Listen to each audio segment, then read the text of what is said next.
The sharp crack echoed across the naval medical ward so suddenly that even the cardiac monitors seemed to hesitate before resuming their steady rhythm.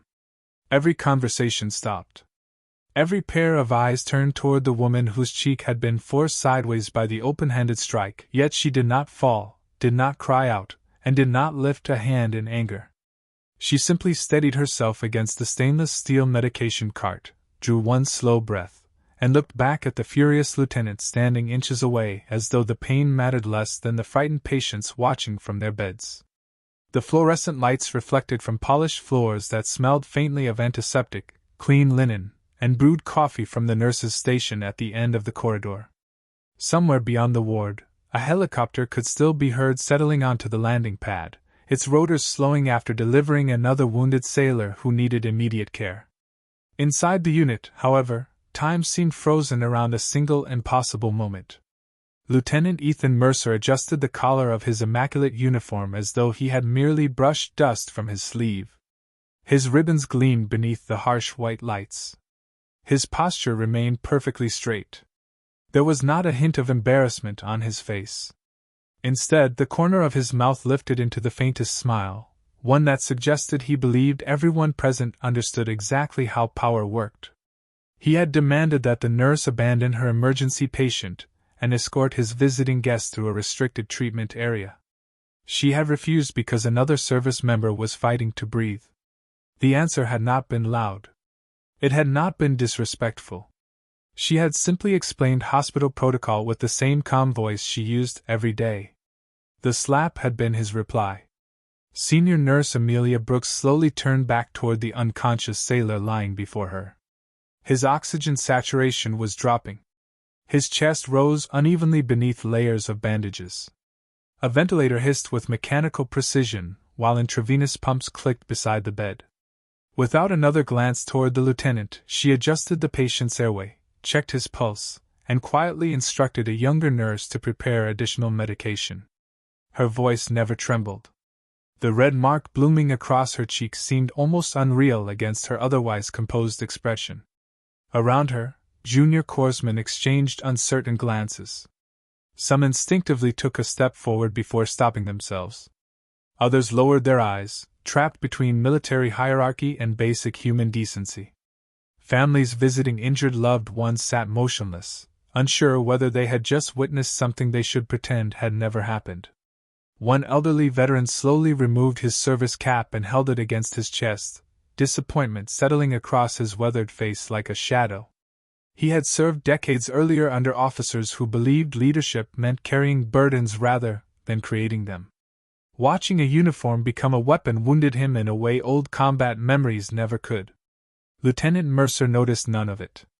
Or perhaps he noticed and simply did not care. He brushed an invisible speck from his sleeve before speaking with practiced confidence. He reminded everyone present that discipline required respect for rank. He suggested that insubordination carried consequences. His words filled the room, but they landed on silent faces that revealed no agreement. Fear, however, could imitate obedience, and he mistook their silence for victory. Amelia finished adjusting the patient's breathing tube before finally looking toward him. Her eyes held neither hatred nor surrender. They held exhaustion, the kind earned through years of double shifts, emergency surgeries, midnight phone calls, and final conversations with grieving families. She had seen young recruits survive impossible injuries. She had watched decorated officers weep beside hospital beds. She had learned that uniforms eventually disappeared beneath identical blue patient gowns. Illness did not salute rank. Blood did not recognize medals. Pain answered to no command. That simple truth had shaped every decision she made. The lieutenant scoffed before turning toward the exit, convinced the matter had ended exactly as he intended. His polished shoes struck the floor with crisp confidence as he walked away, passing nurses who instinctively stepped aside. Behind him, whispered conversations cautiously returned. One young corpsman clenched his fists so tightly his knuckles whitened. Another quietly picked up scattered medical forms that had fallen during the confrontation. Amelia noticed neither gesture because her attention remained fixed upon the patient whose heartbeat had begun stabilizing beneath careful treatment. Saving lives had always demanded that pride wait its turn. At the far end of the corridor, partly hidden behind a rolling cart loaded with maintenance equipment, a middle-aged man tightened the cap on a toolbox before slowly standing upright. His gray work coveralls blended so naturally into the background that few people had noticed him all morning. A faded identification badge identified him only as Daniel Hayes from facility maintenance. He carried no air of importance. His boots were worn. His sleeves were rolled neatly to the elbows, revealing forearms marked by years of physical labor. In one hand he held a wrench. In the other rested a folded work order requiring repairs to an air conditioning vent above the intensive care unit. He had witnessed every second of what had just occurred. Yet, unlike everyone else, his attention lingered not on the slap itself but on the lieutenant's habits. The relaxed confidence. The complete absence of hesitation. The certainty that no consequence would follow. Those details interested him far more than the violence. As Mercer disappeared through the automatic doors, something small slipped unnoticed from the pocket of his dress uniform and skidded quietly across the polished floor before coming to rest near the maintenance cart. No one else saw it. Daniel bent down, picked it up between rough fingertips, and studied the heavy brass challenge coin engraved with an insignia that most people would never recognize. His expression changed almost imperceptibly. It was not surprise. It was recognition. And with that recognition came a look that suggested an old memory had just awakened. He closed his hand around the coin, glanced once toward the nurse who had already returned to caring for strangers instead of herself, and understood that this day was no longer about a single act of arrogance.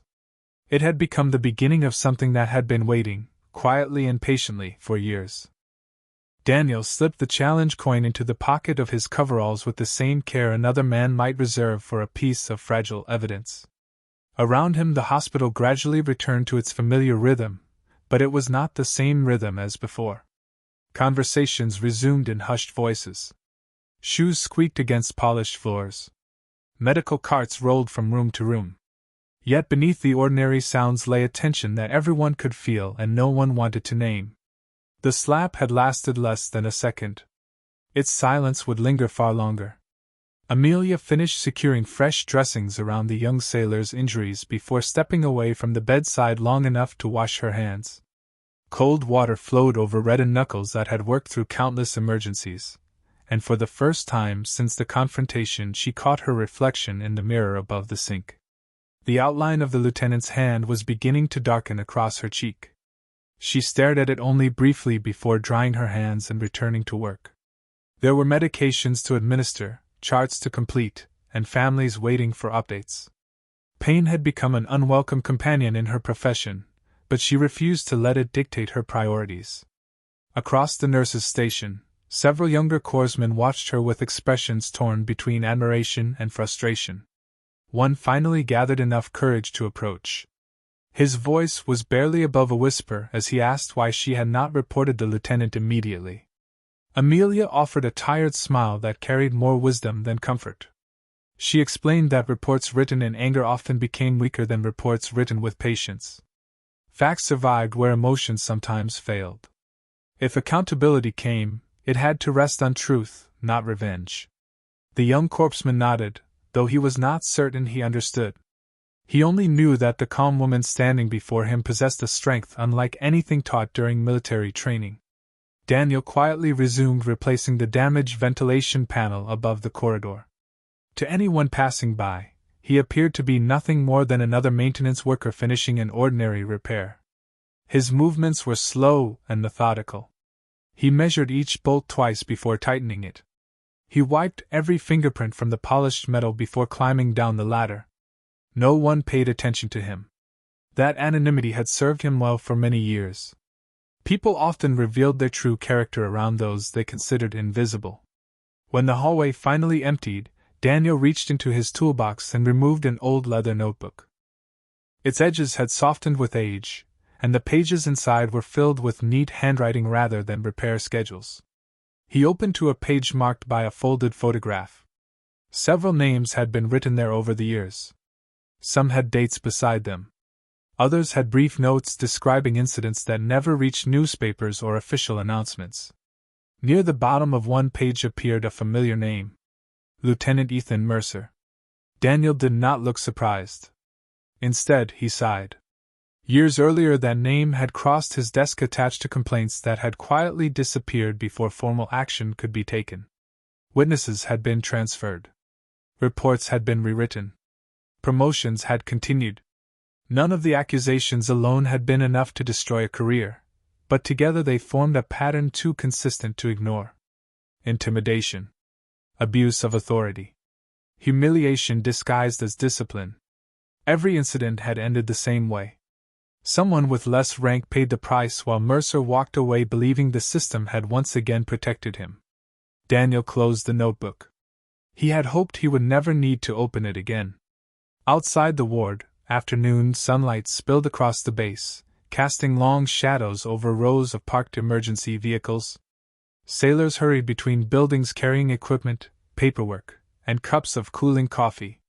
Life continued with military precision, unaware that a quiet decision had just been made inside one ordinary maintenance closet. Daniel entered the small room and shut the door behind him. He removed his faded coveralls. Beneath them was not another work uniform but a plain dark shirt. Around his neck hung a thin chain holding an old identification tag that had not been issued to maintenance personnel. Its worn metal carried years of history invisible to anyone who glanced at it casually. He looked at the tag for a long moment before placing it back beneath his shirt. Then he unlocked a steel cabinet fixed to the wall. Inside rested a secure communication case. He entered a code from memory. The screen illuminated instantly. His fingers paused above the keypad for only a heartbeat. He typed a short message. Incident witnessed firsthand. Subject confirmed. Recommend immediate review. Authorization Hayes 7. He pressed send. The confirmation tone was almost inaudible. Nothing exploded. No alarms sounded. No dramatic warning lights flashed. The message simply disappeared into a secure network built for moments exactly like this. Daniel stood motionless for several seconds. He knew what would happen next. Somewhere far beyond the hospital, people who had spent careers protecting the integrity of military service would receive a notification connected to a file that had remained dormant for years. They would not react with outrage. They would react with procedure. Quietly. Thoroughly. Permanently. Back in the ward, Amelia adjusted a blanket over an elderly veteran recovering from heart surgery. The man gently reached for her hand before she could step away. "You still smiled," he said softly. She looked at him, confused. "After what happened," he continued, "you still treated every patient exactly the same." Amelia glanced around the room. "This place isn't about me," she answered. "It never was." The veteran nodded slowly. Some victories were invisible. Some courage never appeared in commendation letters. And sometimes the strongest person in the room was the one who refused to let another person's cruelty decide who they would become.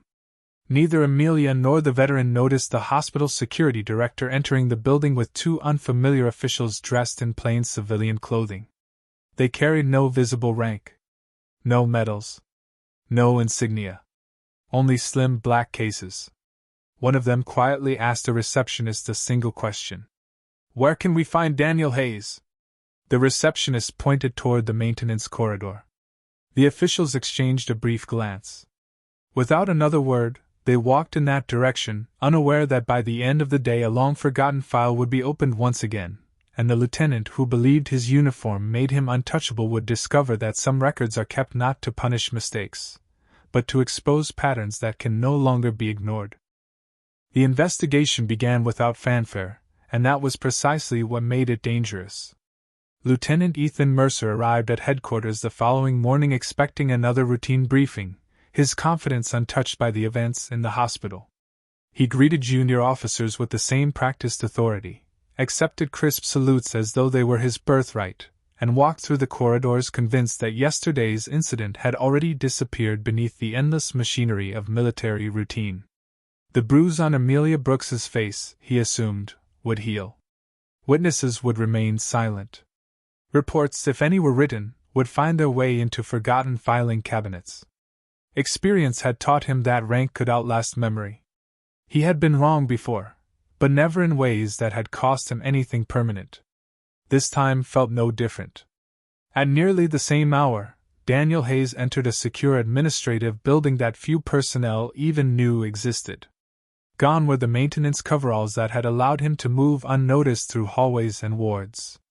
He wore a simple navy suit with no decorations and no attempt to impress anyone.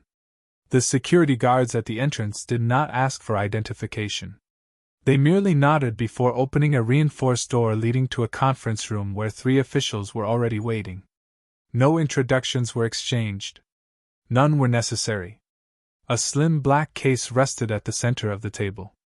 Daniel placed the recovered challenge coin beside it. One official studied the engraved insignia before looking toward Daniel. "You're certain?" he asked quietly. Daniel answered without hesitation. "I watched him strike a nurse who refused to abandon a critical patient. There wasn't a second of doubt." The room fell silent. Not the uncomfortable silence of uncertainty, but the disciplined silence of professionals recognizing the weight of confirmed evidence. One official unlocked the case and withdrew a thick personnel file wrapped in a plain gray cover. There were no dramatic labels. No red warnings. Only a name and a service number. Yet the thickness of the file spoke more loudly than any stamp ever could. Daniel had seen it years earlier. It had been thinner then. Too many pages had been added since. Meanwhile, Amelia reported for another shift despite encouragement from several colleagues to remain home. She covered the fading mark on her cheek with minimal makeup, not to hide what had happened, but to prevent anxious patients from asking questions she had no desire to answer. Her first stop was the intensive care unit, where the sailor she had protected during the confrontation was showing small but unmistakable signs of improvement. His breathing had steadied overnight. His oxygen levels had risen. A physician reviewing the charts quietly remarked that the decision to prioritize his treatment had likely saved his life. Amelia accepted the observation with a gentle nod before moving on to the next patient. She neither mentioned the lieutenant nor sought recognition. The work itself remained enough. Elsewhere on the base, rumors drifted through offices and barracks with the strange persistence that only half-heard truths possess. Some claimed the nurse had insulted a superior officer. Others insisted the lieutenant had merely raised his voice. A few who had witnessed the incident refused to repeat any version at all, fearing that speaking openly might place their own careers at risk. Yet among those whispers moved something stronger than gossip. Questions. Quiet, careful questions. Had this happened before? Why had the maintenance worker disappeared immediately afterward? And why had unfamiliar investigators arrived without announcement? Mercer noticed the change before lunch. Conversations ended when he entered rooms. Officers who normally laughed at his remarks suddenly became measured in their responses. His executive assistant informed him that 2 scheduled meetings had been postponed without explanation.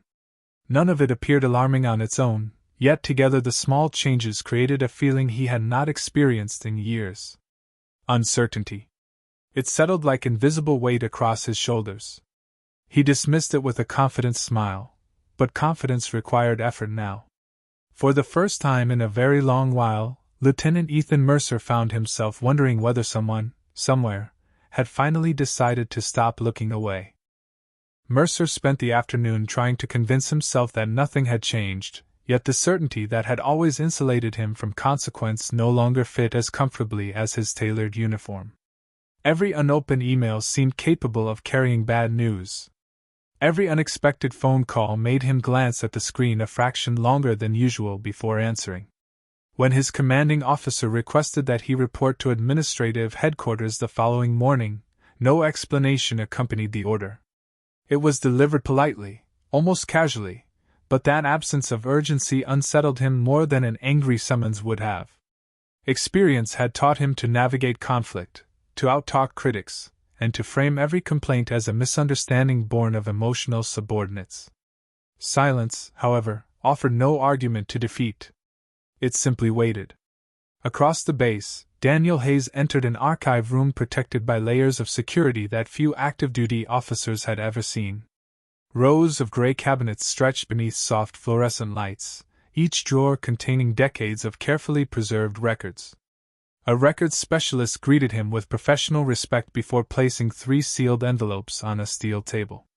Each envelope represented a different duty station where Ethan Mercer had served over the past 12 years. None of the incidents inside had resulted in court-martial proceedings. None had generated newspaper headlines. Considered individually, each appeared minor enough to explain away. A corpsman transferred after alleging intimidation.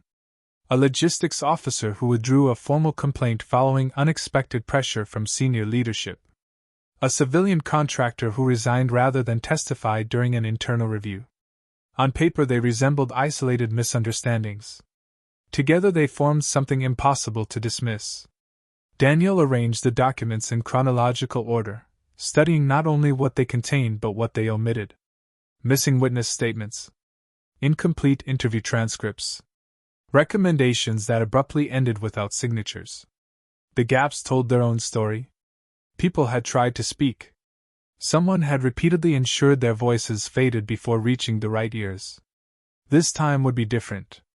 Meanwhile, Amelia Brooks continued moving from bed to bed with the quiet precision that had earned the trust of patients for nearly 2 decades.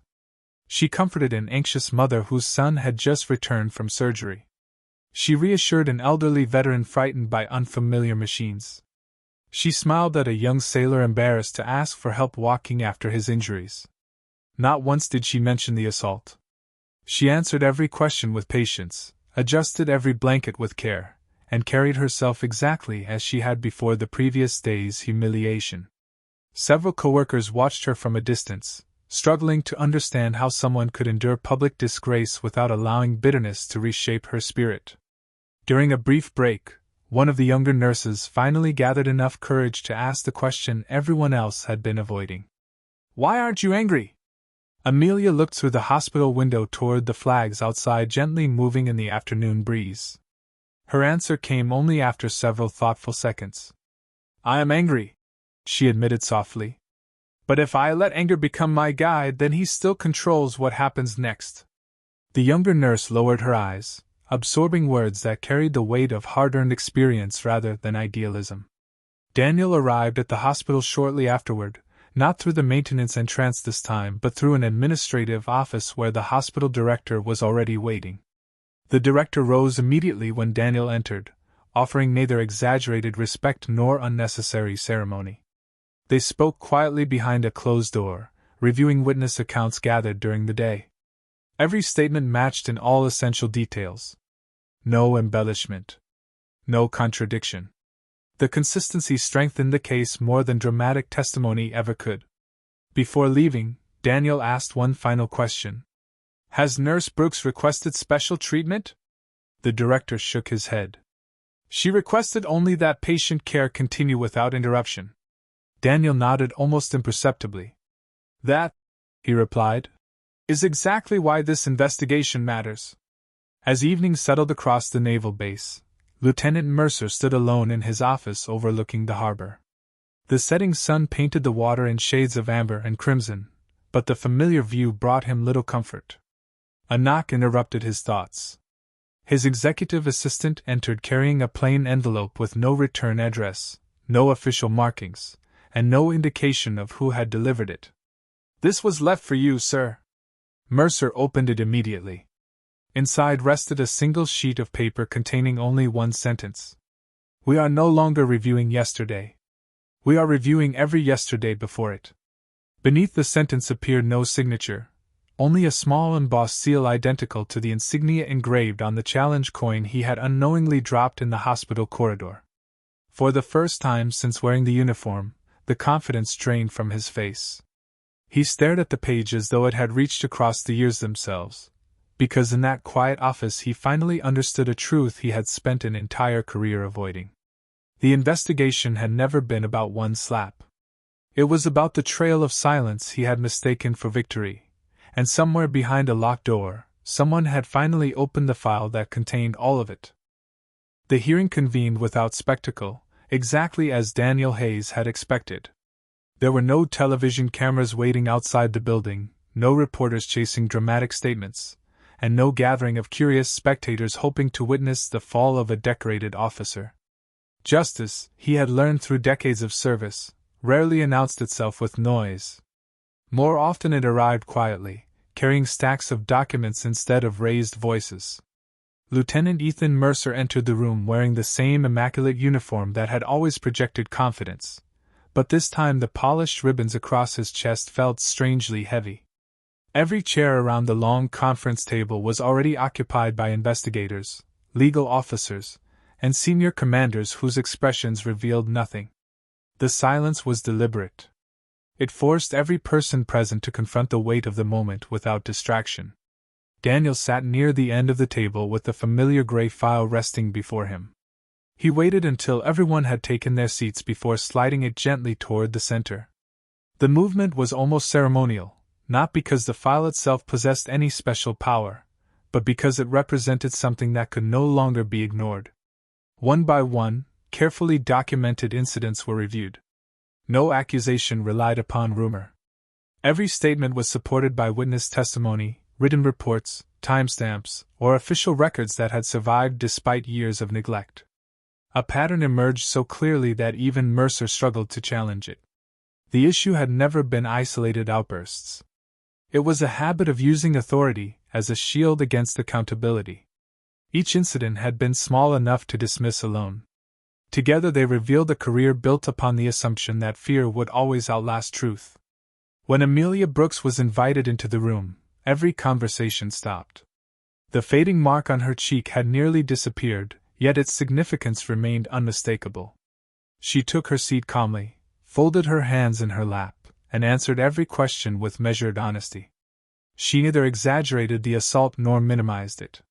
She described only what had happened, why she had refused the lieutenant's order, and why the patient in her care could not have been abandoned. Her testimony lasted only a few minutes, but it carried a quiet authority that no rank could rival. Then came the question Daniel had expected all along.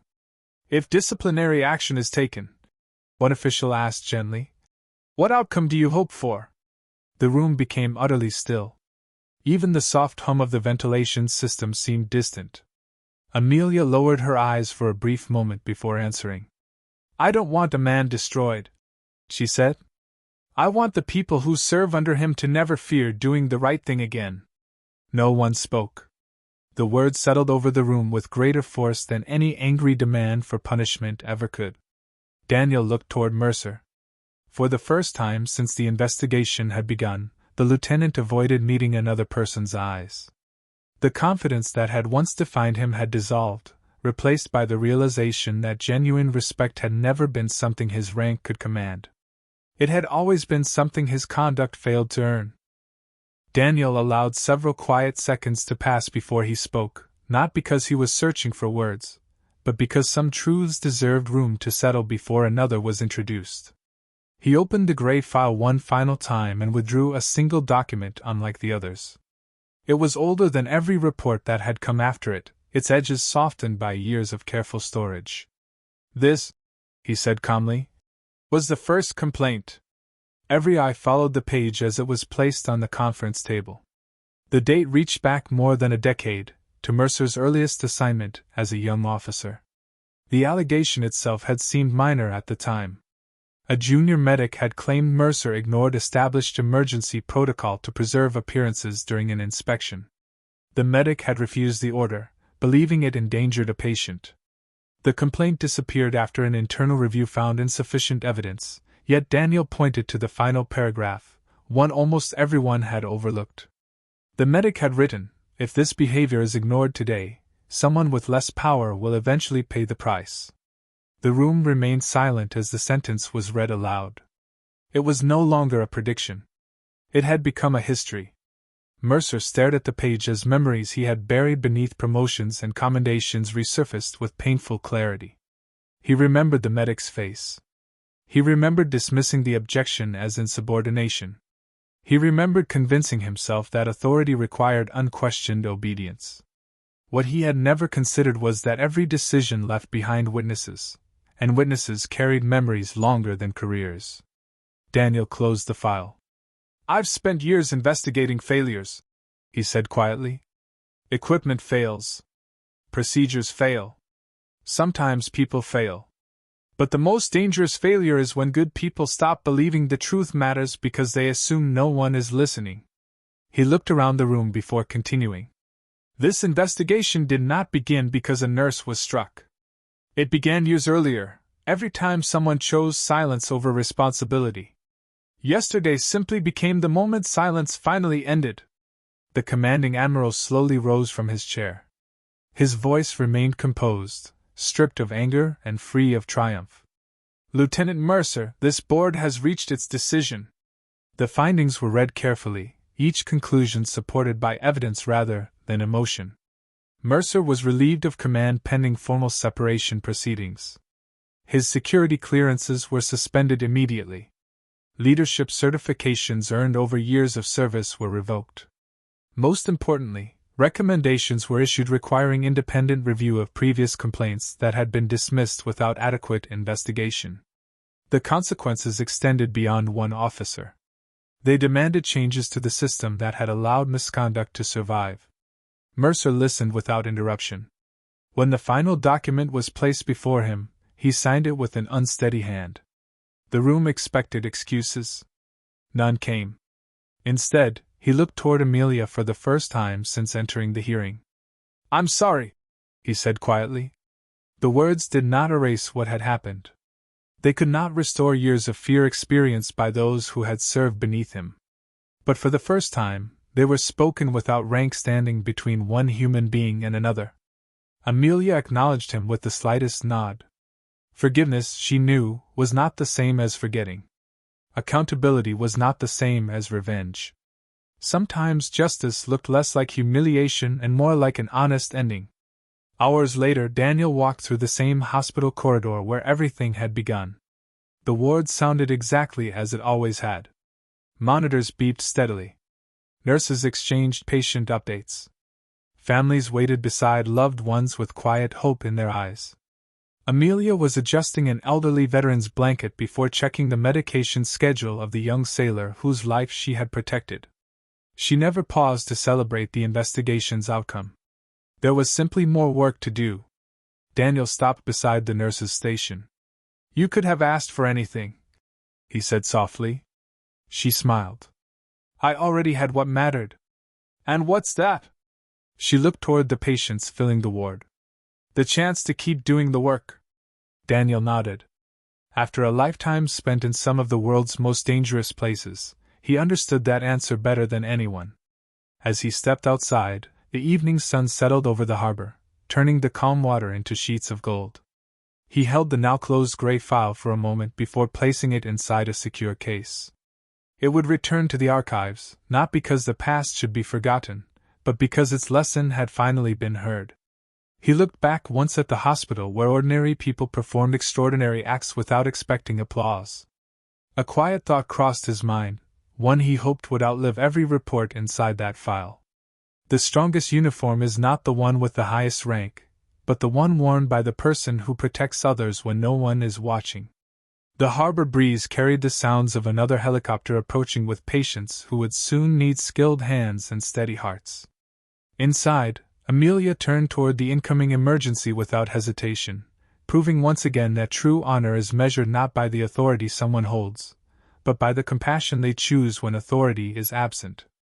And if this story stayed with you long after the final word, perhaps carry it forward by sharing it with someone who still believes that quiet courage can change the course of a life, because sometimes the smallest act of dignity becomes the beginning of justice for many others.